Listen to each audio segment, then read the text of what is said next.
अस्सलाम वालेकुम। क्या हाल है आप सबके? क्योंकि कोरोना की वजह से अब आपकी क्लास फेस टू फेस से ऑनलाइन में जा चुकी है। तो ज़ूम के अंदर लेक्चर लेना डिफ़िकल्ट इसलिए होता है कि वहाँ पर ऑनलाइन सेशन के दौरान कनेक्टिविटी इशू होता है कुछ बच्चों के लिए। कुछ बच्चे टाइम पे क्लास को जॉइन नहीं कर सकते। तो बेटर इज़ दैट कि हम लेक्चर को रिकॉर्ड कर लेते हैं। मैं कोशिश करता हूँ कि मैं लेक्चर को रिकॉर्ड कर लूँ, प्रॉपर लेक्चर रिकॉर्ड कर लूँ। फिर ये लेक्चर मैं गूगल क्लासरूम पे अपलोड कर दूँगा।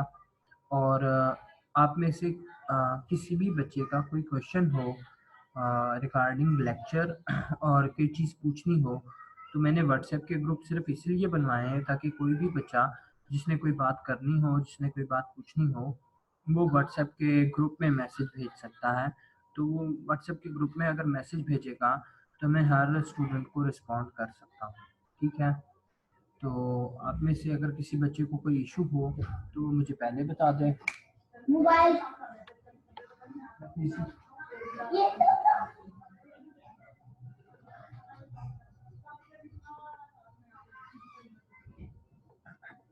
और क्योंकि क्लास में होते हैं हम, तो उसे मैनेज करना आसान होता है। कंसंट्रेशन मुकम्मल क्लास में रहती है।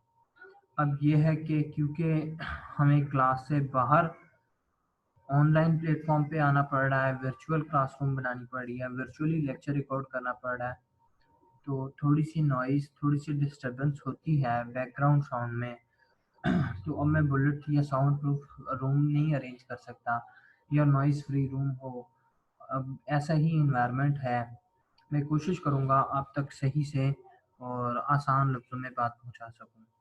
क्लास में होता हूँ तो ईज़िली मैनेज कर लेता हूँ हर स्टूडेंट को, लेकिन ख़ैर ऑनलाइन प्लेटफ़ॉर्म है, आपके लिए फ़र्स्ट एक्सपीरियंस है। तो अगर किसी का कोई क्वेश्चन हो, तो मुझे व्हाट्सएप के ग्रुप में मैसेज कर सकता है। हम उसको वहाँ पर अकोमोडेट करेंगे। अच्छा, आज का हमारा जो लेक्चर है बच्चे, अ, हमारा लेक्चर आज parts and functions of computer पे है। यानी कि कंप्यूटर के कौन से पार्ट्स हैं और उसके कंप्यूटर के कौन से फंक्शंस हैं। बेसिकली इन चीज़ों को मैं ऑलरेडी आपकी क्लास में बड़ी डिटेल से डिस्कस कर चुका हूँ, क्योंकि वो मैं बोर्ड पे डिस्कस करता था। जितना भी कुछ मैंने डिस्कस किया है वो सारा कुछ मैंने बोर्ड पे डिस्कस किया है। अभी जो हमारे पास क्योंकि अभी यहाँ पर व्हाइट बोर्ड नहीं है, यहाँ पर कोई ऐसा प्लेटफ़ॉर्म नहीं है, तो अभी मुझे लेक्चर को रिकॉर्ड करना पड़ रहा है और रिकॉर्ड करने के लिए मैं आपको स्लाइड भी अवेलेबल कर दूँगा। कंप्यूटर के कितने पार्ट्स होते हैं, कंप्यूटर कौन से फंक्शन परफ़ॉर्म करता है, ये तो हम लोगों को मालूम है कि कंप्यूटर के फंक्शन क्या हैं, इनपुट है, प्रोसेसिंग है, आउटपुट है, स्टोरेज है। इनपुट पर भी हमने बात कर ली थी, आउटपुट पर भी हमने बात की थी, स्टोरेज पर भी हमने बात की थी और कम्युनिकेशन पे थोड़ी-सी बात की थी बसेस के अंदर रह के। यानी कि कंप्यूटर में बसेस होती हैं, डेटा बस है, एड्रेस बस है, कंट्रोल बस है, ये तमाम बसेस कंप्यूटर का हिस्सा होती हैं। खैर, अब ये सारी चीज़ें हम स्लाइड्स के थ्रू डिस्कस करेंगे। चलें, parts in the function of computer. Computer, a computer system is a computer is a system of information। मैंने आपको आसान डेफिनेशन भी लिखवाई हुई है ये, क्योंकि स्लाइड्स हैं। स्लाइड्स आप चाहो तो अपनी मर्जी की डेफिनेशन लिख सकते हो। अपनी मर्जी से मुराद ये नहीं है कि आप खुद से कुछ भी लिख दें और वो ठीक कंसिडर्ड होगी, नहीं। वो अच्छी और प्रॉपर डेफिनेशन होनी चाहिए। प्रॉपर से मुराद कि उसका एक फ्लो होना चाहिए, समझ आनी चाहिए आप क्या बात कर रहे हो। A computer is a system of information processing component that perform input processing, output storage and control functions। ये जो डेफिनेशन है, इसे आप डेफिनेशन तो नहीं हम कहेंगे, हम ये कहेंगे कि ये मुकम्मल कंप्यूटर को डिफाइन कर रहा है विद इन 3 लाइन्स। कैसे? कि computer is a system of information processing components. वो कंपोनेंट्स जो हैं वो डेटा को प्रोसेस करते हैं, परफॉर्म करते हैं input processing, output processing, storage and the control function। Thus a computer system consists of input and output devices। Computer में शामिल होती हैं इनपुट और output devices. A central processing unit, a CPU, primary and secondary storage devices, primary storage devices भी होती हैं, secondary storage devices भी होती हैं, एंड अदर पेरिफेरल डिवाइसेस। यहाँ पर वो लफ्ज इस्तेमाल कर रहा है पेरिफेरल डिवाइसेस का। अच्छा, पेरिफेरल डिवाइसेस ये कौन सी डिवाइसेस होती है, मैं इसे रेड कर रहा हूँ। पेरिफेरल डिवाइसेस मैं लिख देता हूँ, all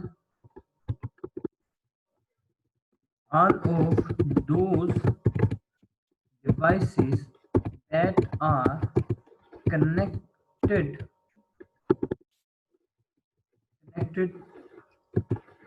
with the help of, वो तमाम डिवाइसेस जो कनेक्ट होती हैं with the help of port is called peripheral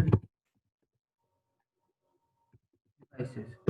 अच्छा, पेरिफेरल डिवाइसेस कौन कौन सी होती हैं, जैसे कि माउस, अभी तो माउस ब्लूटूथ भी आ चुके हैं लेकिन उनके साथ भी पोर्ट होती है। माउस हो गया, कीबोर्ड हो गया, स्कैनर हो गया, प्रिंटर हो गया,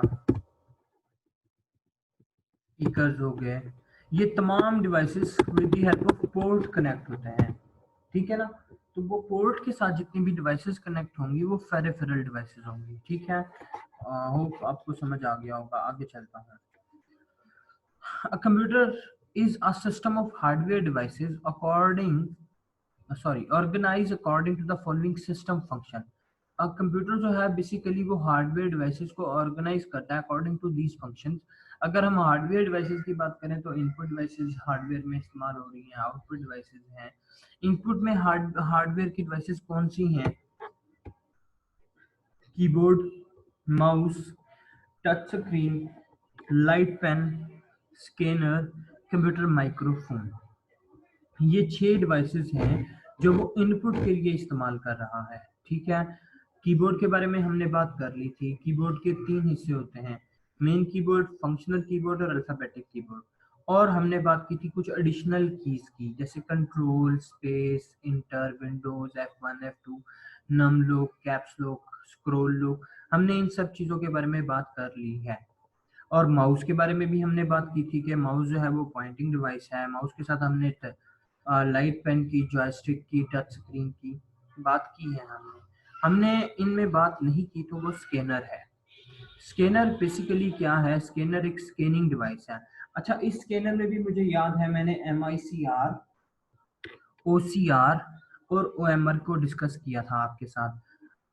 कंप्यूटर माइक्रोफोन की अगर बात की जाए तो ये माइक है, जो माइक यानी कि जिस माइक में हम बोल रहे हैं, और ये हमारी वॉइस जो है कंप्यूटर के अंदर जा रही है।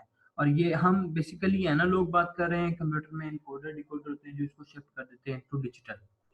खैर, ये इनकोडिंग डिकोडिंग का जो है ये टॉपिक, इसको आगे देखेंगे, अगर हमें मौका मिला तो मैं इसको जरूर डिस्कस करूंगा। Input devices is any peripheral piece of computer hardware equipment used to provide data. Peripheral का मैंने आपको ऑलरेडी बता दिया है। Those devices which are connected with the help of port, port की मदद से जो कनेक्ट होती हैं उन्हें पेरिफेरल डिवाइसेस कहा जाता है। Control signal to information processing systems such as a computer or other information appliances. Simple सी बातें हैं ये। They convert data into electronic machine readable form to directly। ये बिल्कुल यहाँ पर ये बात कर रहा है कि हम तो माउस से क्लिक करते हैं, यानी कि हम तो हार्डवेयर पर एक्शन या इवेंट परफॉर्म कर रहे हैं। वो हार्डवेयर का जो इवेंट है वो शिफ्ट होता है इनटू कंप्यूटर, और वो उस फॉर्म में जाता है जिसे रीडेबल होता है कंप्यूटर के लिए। अच्छा जी, एग्जाम्पल ऑफ इनपुट डिवाइसेस हमारे पास पहले एग्जाम्पल जो है वो कीबोर्ड है। Keyboard is a typewriter style device which use an arrangement of button keys to act as a mechanism, mechanical levers of the electronic switches following the punching card. आपको जो मैंने बताई थी ना कीबोर्ड के बारे में बात, आप उसी को प्रिपेयर करेंगे। ठीक है, माउस पे चलते हैं। माउस को भी हमने डिस्कस किया हुआ है। टच स्क्रीन को थोड़ा सा डिस्कस किया था लेकिन फिर भी मैं बात कर लेता हूँ टच स्क्रीन पे। हमारे जो मोबाइल्स हैं, हमारे मोबाइल्स के अंदर टच स्क्रीन है ना बेसिकली, तो हम इन टच स्क्रीन को यूज करते हैं। इन टच स्क्रीन के अंदर सेंसर होता है, अगर आप में से काफी सारे लोग जानते होंगे। एक तो मोबाइल की एलसीडी होती है, एक इसका टच होता है, यानी कि एलसीडी के ऊपर टच प्लेस्ड होता है, जिसको यूज करके हम क्या करते हैं, अपने मोबाइल से पॉइंटिंग का काम ले रहे होते हैं। किसी भी फाइल फोल्डर को पॉइंट करने के लिए हम फिंगर्स को यूज करते हैं। Some touch screen uses an ordinary और स्पेशल कोटेड ग्लव्स। कुछ टच स्क्रीन ऐसी होती हैं जो ऑर्डिनरी और स्पेशल ग्लव्स को यूज करते हैं। जैसा कि आज से कुछ अर्सा पहले, 4 से 5 साल पहले या इससे भी ज्यादा साल पहले, जो एटीएम मशीन्स होती थी, एटीएम मशीन्स के साथ एक पेन लटकाया जाता था। वो स्पेशल डिवाइस होती थी उस एटीएम मशीन को चलाने के लिए। अब तो फिंगर से काम हो जाता है, पहले उनके साथ काम करते थे हम। लाइट पेन, लाइट पेन भी ये बिल्कुल ऐसे ही है जैसे अभी आपके साथ कुछ स्टिक देते हैं ना सैमसंग के साथ, ठीक है, ये बिल्कुल वैसे ही काम करता है। Scanner, a scanner is an input device. Scanner एक input device है that scan documents such as the photographs and the pages of text. When a document is scanned, it is converted into digital format. This creates an electronic version of the documents that can be viewed and edited on the computer. Most scanner are flatbed. Flat bed scanner यानी कि जो हमारे पास घरों में होते हैं, अक्सर हम स्कैनर्स यूज करते हैं। वो जो स्कैनर्स बहुत हमारे पास यूनिवर्सिटी में भी हैं। अगर हम क्लास में होते तो मैं ज़रूर आपको दिखा सकता था तस्वीरें, कुछ हमारे पास स्कैनर्स भी हैं, विजिट करवा देता आपको यूनिवर्सिटी। खैर चलें, कोई बात नहीं। आप अगर अपने घर में हैं, कंप्यूटर पर हैं, लैपटॉप पर हैं, मोबाइल्स पर लेक्चर सुन रहे हैं, तब भी आप इंटरनेट खोलिए और फ्लैटबेड स्कैनर देखें। आपको पता चल जाएगा कि कौन से स्कैनर है। ये जो तस्वीर बनी हुई है ना, एक बेसिकली ये तस्वीर यही डिफाइन कर रही है कि ये फ्लैटबेड प्लॉटर है, सॉरी स्कैनर है। Computer microphone, a device that converts sound waves into analog electrical waves, usually called a mic. It's contained the flexible diaphragms and compose the film। ये बस नॉर्मल सी बात है, ठीक है। आप इसको बिल्कुल इजीली लेके चल सकते हैं जैसे आपको इजी लगे। तो बेसिकली आज का लेक्चर कोई इतना बड़ा लेक्चर नहीं था। आज हमने सिर्फ इनपुट के बारे में डिस्कस किया हुआ है, ठीक है, और थोड़ा सा इनपुट के बारे में डिस्कस है, और ऑनलाइन क्लास है तो मटेरियल भी थोड़ा शेयर करना पड़ेगा आप लोगों के साथ। क्यों? क्योंकि आप लोग हो बीबीए के, बिजनेस के बच्चे हो आप लोग। और अच्छा, और दूसरी बात ये बच्चे कि आज के लेक्चर में एक छोटी सी असाइनमेंट ये है। ये छोटी सी असाइनमेंट जो है आप सब ने गूगल क्लासरूम पे अपलोड करनी है। ठीक है बच्चे, आप सब ने गूगल क्लासरूम में अपलोड करनी है। अब वो अपलोड किस तरह करनी है, आप उसकी तस्वीर बनाएं, उसको पीडीएफ में कन्वर्ट करें और उसको उसको आप शेयर कर दें गूगल क्लासरूम के अंदर। आपकी असाइनमेंट मैं लिख देता हूँ, असाइनमेंट क्या है आपकी।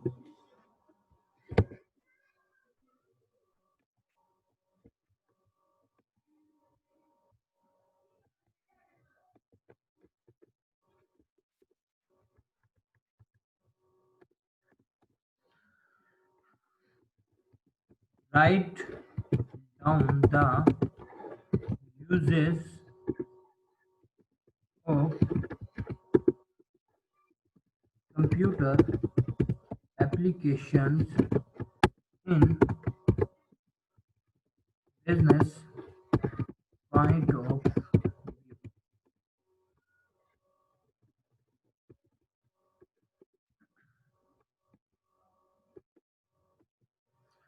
आपने write down the uses of computer application.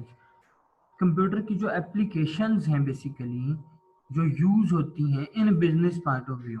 Business point of view के लिहाज से जो कंप्यूटर की एप्लीकेशन जो इस्तेमाल होती हैं वो कौन कौन सी एप्लीकेशन हैं, इसके बारे में एक तो आपने लिखना है, ठीक है। और दूसरा क्वेश्चन मेरे ख्याल से क्वेश्चन काफ़ी है, चलें अच्छा खैर ये तो छोटा सा है। आपको बता दिया है मैंने, आपने किस तरह से करना है।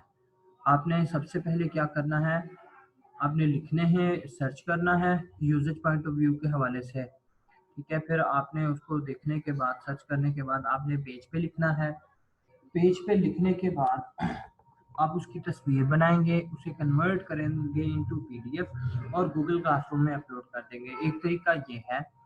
अच्छा, और इसका दूसरा तरीका ये है कि आप में से काफ़ी सारे लोग अगर चाहें तो इंटरनेट से सर्च करें, माइक्रोसॉफ्ट वर्ड, वर्ड में उसे लिखें, उसको सेव करें, सेव करके वो फाइल गूगल क्लासरूम में अपलोड कर दें। ठीक है, एक ये चीज़ हो गई। अच्छा, और दूसरा क्वेश्चन हम डाल देते हैं, चलें ठीक है, बस एक ही काफ़ी है। और दूसरी बात बच्चे, आपकी अटेंडेंस इस तरह से काउंट होगी कि ये वीडियो जहाँ पर अपलोड होगी उस वीडियो के नीचे आपने ओके लिखना है, जस्ट ओके कमेंट देना है, ठीक है। उस ओके कमेंट से ये होगा कि मैं वो काउंट कर लूँगा और मैं देख लूँगा कि कितने बच्चों ने इस वीडियो को सुना है, और कितने बच्चों ने इस वीडियो को सुना है, और कितने, यानी कि जो जो ओके लिखेंगे उनकी मैं प्रेजेंट काउंट कर दूंगा, ठीक है। तो अगर किसी को कोई इशू होता है, कोई चीज़ पूछनी हो उसने, तो मुझे व्हाट्सएप का जो हमने ग्रुप बनाया हुआ आपकी क्लास का उस पर बात कर सकता है, ठीक है बच्चे। ओके, अल्लाह हाफिज़।